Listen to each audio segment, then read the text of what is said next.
Nós estamos aqui para evoluir e não para ser feliz. As pessoas estão procurando a felicidade. Primeiro, não sabem o que é. Estão procurando no lugar errado e no tempo errado. Qual é a minha missão?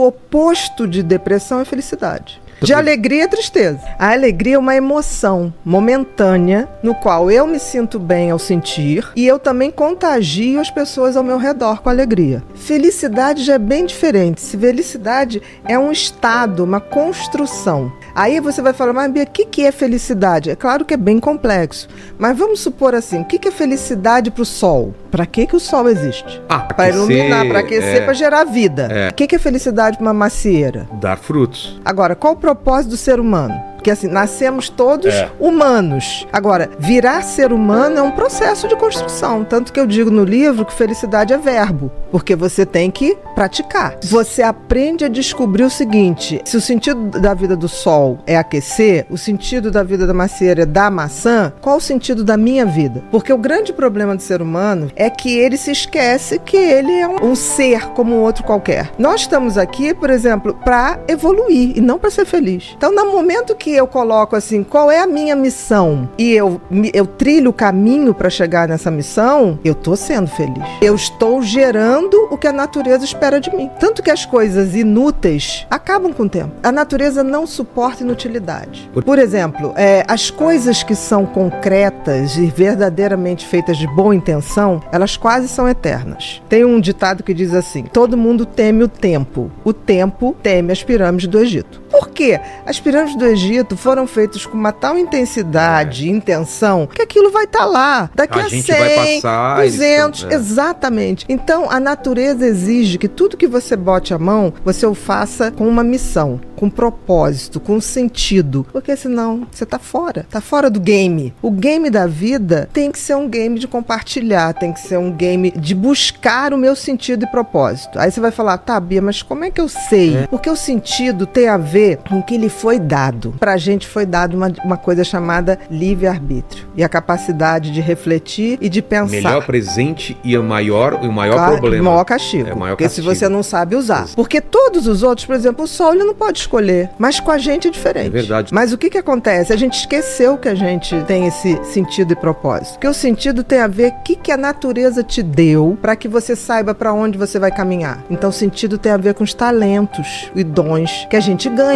O que não dá frutos, de alguma maneira aquilo vai se perdendo. Não tem como. É uma regra da natureza. Você está aqui para servir. Por exemplo, a água não bebe a água. A macieira não come a maçã. Então, assim, nós temos a obrigação de descobrir o sentido da vida e aí o universo é tão bacana que ele te deu dicas, que é o tal do talento. Ninguém tem um talento por nada. O que acontece é que as pessoas, em geral, se você não tem uma boa educação, as crianças vêm com talentos muito claros. Aí o que acontece? Pelo menos na minha geração. Ah, não, isso aqui não faz desenho não, que agora você tem, não vai dar dinheiro. Não, isso você não faz. Hoje as coisas estão mudando, porque tudo é capaz de gerar dinheiro. Então, no sentido, se você tem uma educação legal e detecta no teu filho desde muito cedo qual é o sentido da vida dele, que é exercer aquele talento, exercer aquele dom, aprimorar, receber outros e tocar à frente. Agora, e o propósito? O propósito é quando eu pego isso para transformar a minha vida numa pessoa melhor e também depois eu compartilho. Então, quando eu pego o sentido e compartilho, aí eu atinjo a glória da vida. É a tal felicidade. Não podemos esquecer que nós somos seres sociais. Então, nós nascemos para atingir o outro, para nos conectar com o outro. Nossa. Isso está no nosso DNA. Por isso que a gente tem empatia. Então, assim,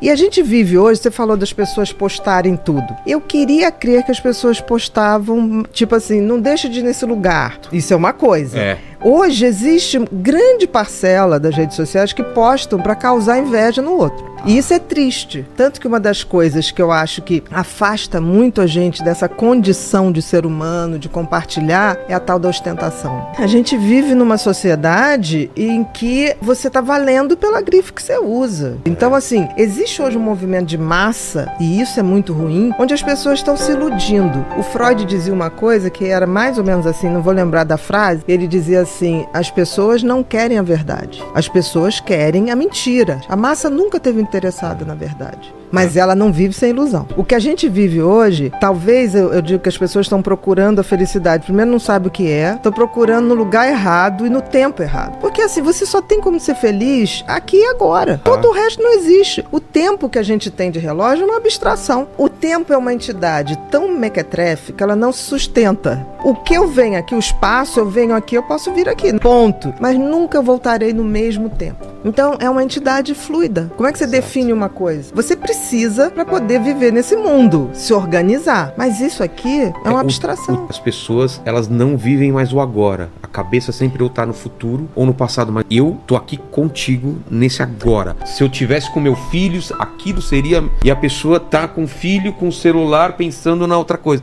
Aí depois você tá fazendo outra coisa e fala, putz, eu queria ficar mais com meu filho. Mas você tava com seu filho. Ai, então, mas você já sacou que o tempo da felicidade é o agora. É o agora. Aconteça o que acontecer, nesse exato momento, essa é a melhor coisa da minha vida que tá acontecendo. Se eu não curtir esse momento agora, acabou. Eu vou me arrepender mais pra frente de não ter curtido ele. Aí são aquelas pessoas que passam anos e ficam assim, quem roubou o tempo de mim? Ninguém a vida roubou. Passou e você só não estava lá quando ele estava, entendeu? Então assim, essa abstração que as pessoas fazem do tempo futuro, eu vou ser feliz, as pessoas têm isso, né? Eu vou ser feliz quando eu me formar, eu vou ser feliz quando arrumar um emprego tal, eu vou ser feliz quando me casar, quando tiver filho, eu vou ser feliz quando me aposentar. Tá, mas por que jogar a felicidade lá pra frente, né? Porque as pessoas acham que é isso. Porque as pessoas têm parâmetros errados de felicidade. Eu vejo gente falar assim, quando eu me aposentar, não vou fazer nada. Cara, a natureza te elimina se você ficar fazendo nada. Você vai ter Alzheimer, entendeu? E vai ser eliminada do jogo. Porque a natureza, ela pune quem? A inutilidade. Então esse sonho de ficar, eu vou ficar deitada, não fazendo nada. Eu quero me aposentar um dia, mas pra fazer outras coisas. Exato. Fazer outros erros. Eu não me permito errar as mesmas eu coisas. Então eu acho que as pessoas, por exemplo, por que uma pesquisa que foi feita nos países, no Fórum Mundial, botou o seguinte, a idade mais fácil das pessoas serem felizes é na infância, quando a gente não tem nenhuma expectativa sobre a vida. Te surpreende. Até porque a criança não tem noção de tempo. Quando você fala pra criança assim, papai vai te levar na Disney, ele começa assim, pai, a Disney é amanhã, pai, quando é que é dezembro? E quanto mais ansioso, mais obsessivo a criança fica. Então, ele vive o momento imediato.